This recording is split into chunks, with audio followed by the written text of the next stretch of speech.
Hello, welcome to Wacky Wednesday. I am Meredith. I'm here with our message for the 13th of March, 2024. We're tuning into the energy atmosphere with the Mystical Cats Tarot.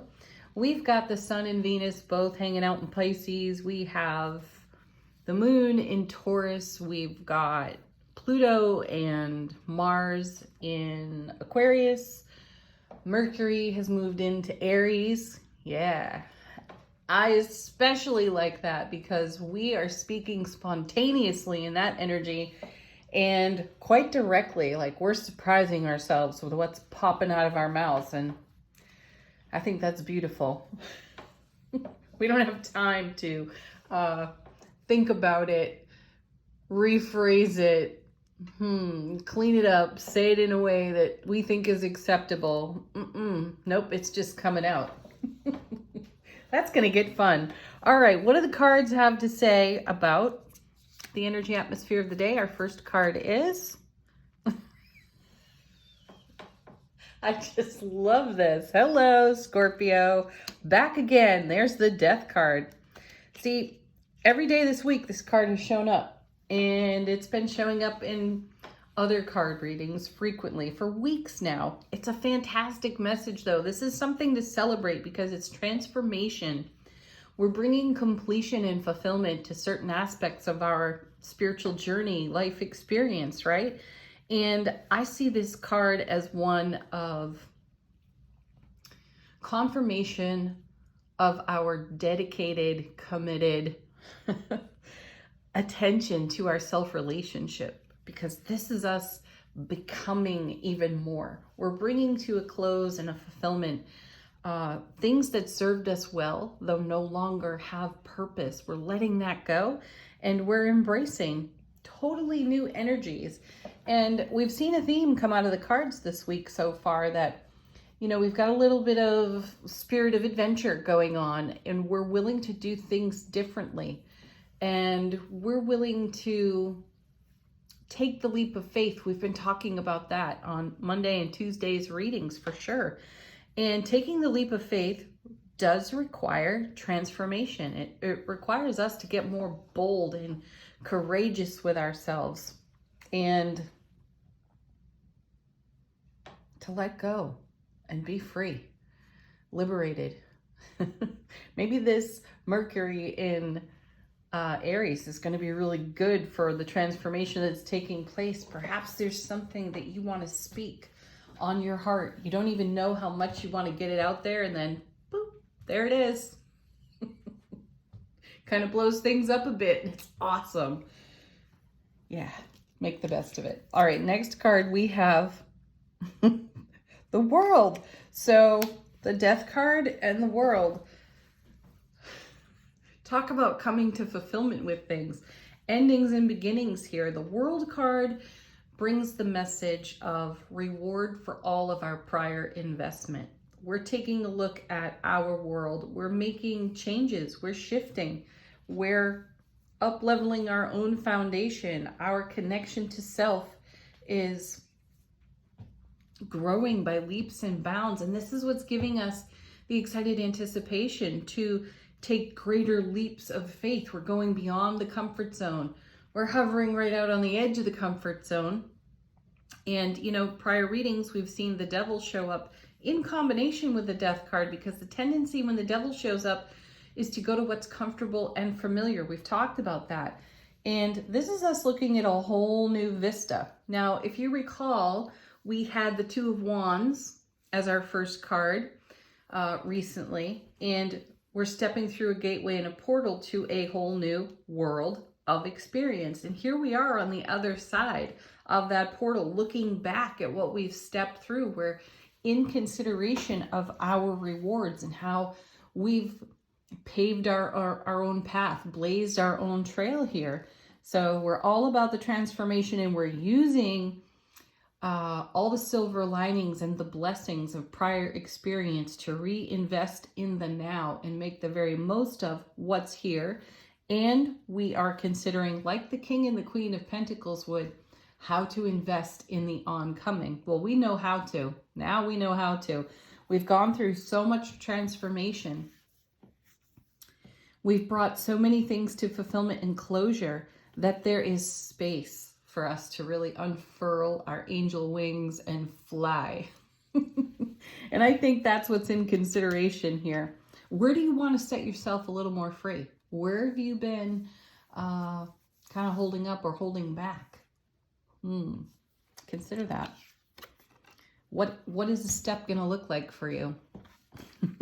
Well, whatever it is, it's going to bring a dream to life, because here's the Nine of Cups, Ace of Cups to the power of 9, love, bliss, joy, happiness, overflowing into our world, right in the center of the reading. Cups have been showing out very nicely, especially the Ace. It's shown up quite a bit. And here's the 9. This is the wish card in tarot.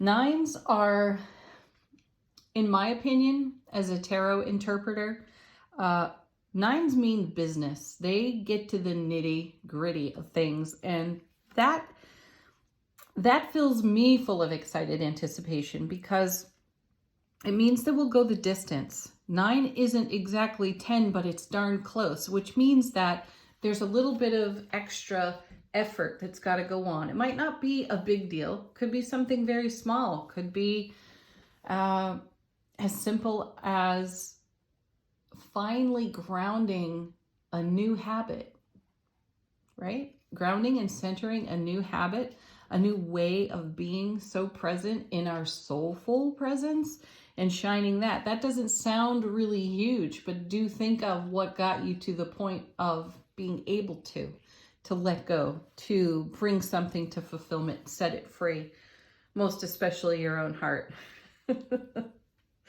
I feel for some of you, this is a message of at some point feeling caged, feeling a little bit trapped, and then discovering you had the key in your hand the whole time. You could have unlocked everything, and you do. This is what happens here with the Death card, the transformation that's taking place.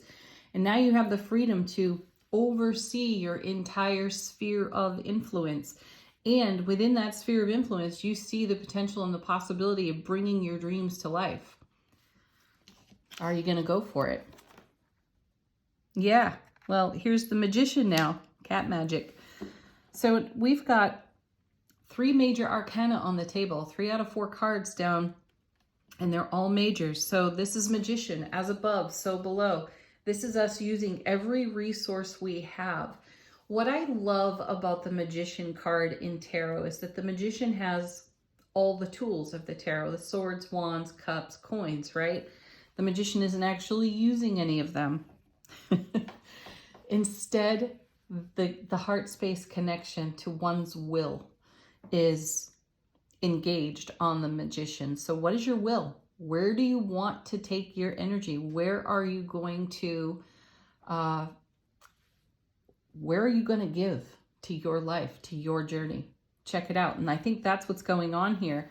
Being on the other side of this Death card and looking through this portal at the journey we've walked thus far, seeing our dreams come to life, and being in excited anticipation for what has yet to become, that is in the process of becoming. Yeah, what kind of magic does that take? What kind of step do you need to take with yourself today? Or do you feel compelled to take with yourself? And then, how sweet is that? The 4 of Swords. Rest and relaxation, preparation for the spiritual warrior. It's a great card. All 4s are very stable.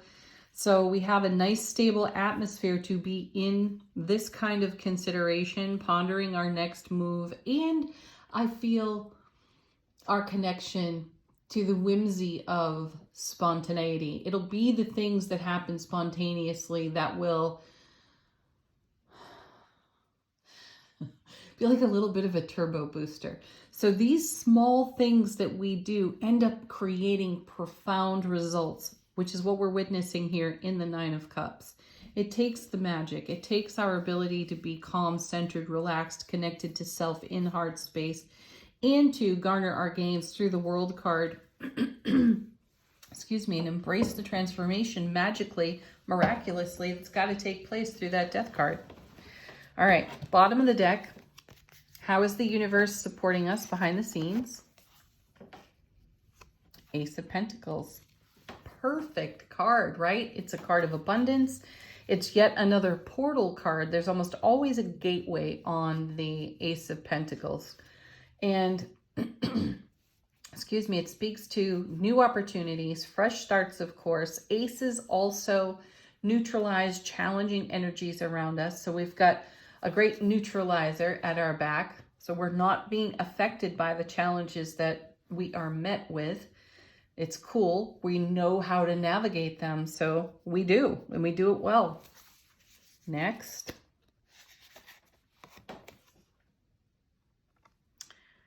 Ooh, Judgment. It's called Good Kitty in this deck. Fantastic card, really.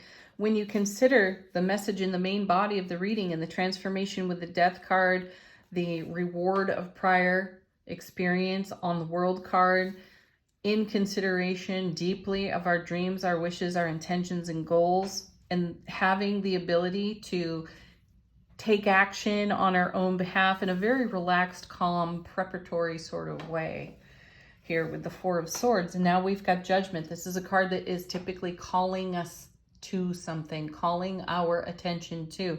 Usually, the call harkens back to some other period of life experience where we're either garnering our gains from, or if it was something that was super challenging, you know, like a couple weeks ago when we saw that Three of Swords popping out, or last week sometime, we're making the most of prior challenges. So the Judgment card is a very powerful card here in the way that it's placed right next to the Ace of Pentacles, and in the company of all of these other cards.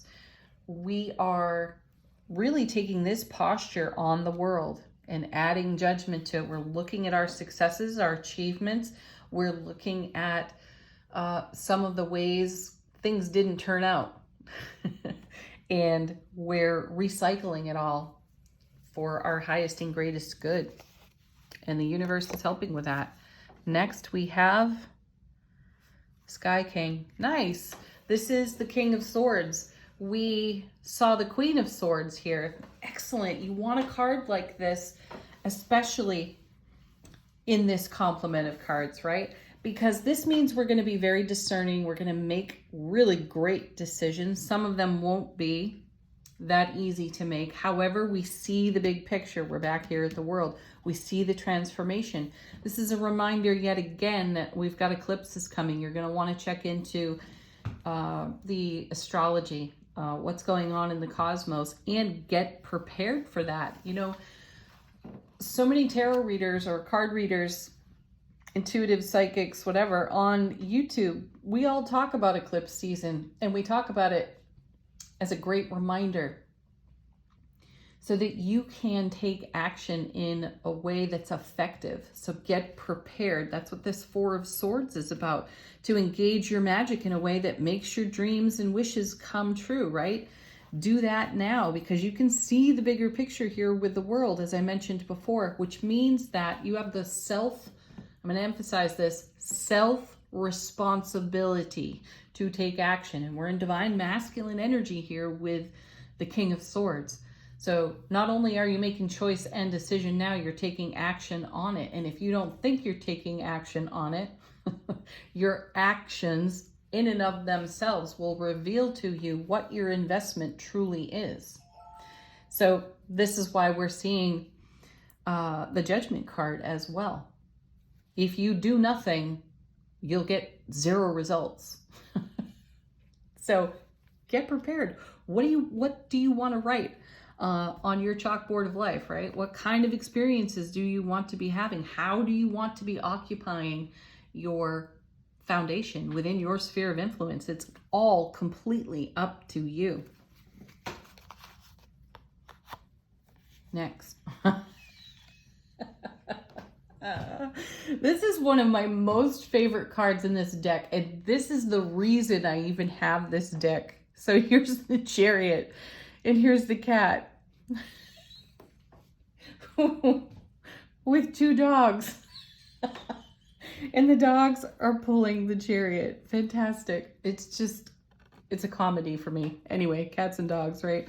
So here's the Chariot, yet another major arcana, because I'm saying to you here with the King of Swords, take action, make a choice and move in that direction. And then right after that, we've got Chariot, which is dynamic movement and zero hesitation. That might be different. That might be the one different thing that you do that happens so spontaneously in this Mercury and Aries energy, right? And of course, we've also got Mars in Aquarius. We're being innovative. We're thinking outside the box and we're doing things a little bit differently. So be bold, be courageous to live through your heart space and shine your soulful presence into your sphere of influence just for your own sake, no one else's. This is, again, as I said, all up to you. All right, final card, bottom of the deck. Look at that. Two of Cups again. Beautiful. Show up in the way you desire to be met. So what do you have to do to make that happen? What kind of energies need to shift, move, transform, upgrade, up level? What do you need to let go of? Great questions. Are you turning something over and over in your mind? Are you being driven by that? Or are you being soulfully present? Standing on a really firm foundation, making choice and decision and taking action on those choices and decisions.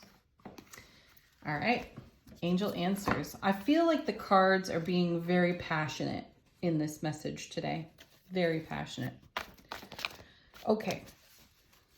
Got a question, put it to the deck. Looking for a confirmation. Do consider it while I shuffle. Let the cards speak to you.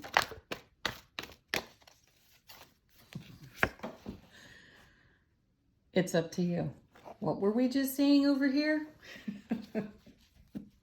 Self-responsibility. It's all you, baby.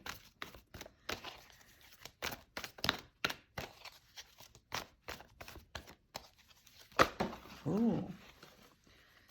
What do we got? Perfect. Abundance. Also, confirmation to that Ace of Pentacles. We've got our sweet, simple yes. Your abundance is up to you. And expand your definition of abundance. Joy, happiness, laughter, connection, communication. One more.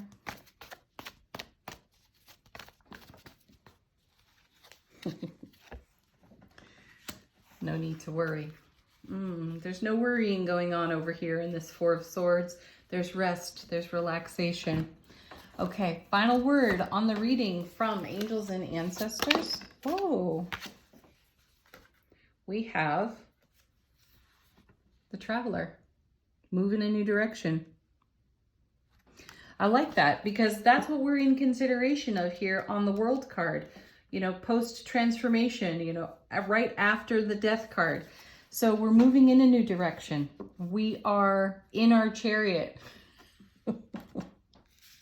Where is it?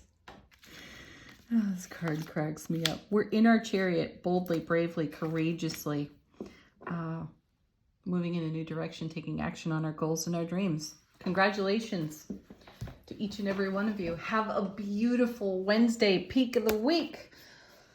Love, bliss, joy, happiness. Namaste.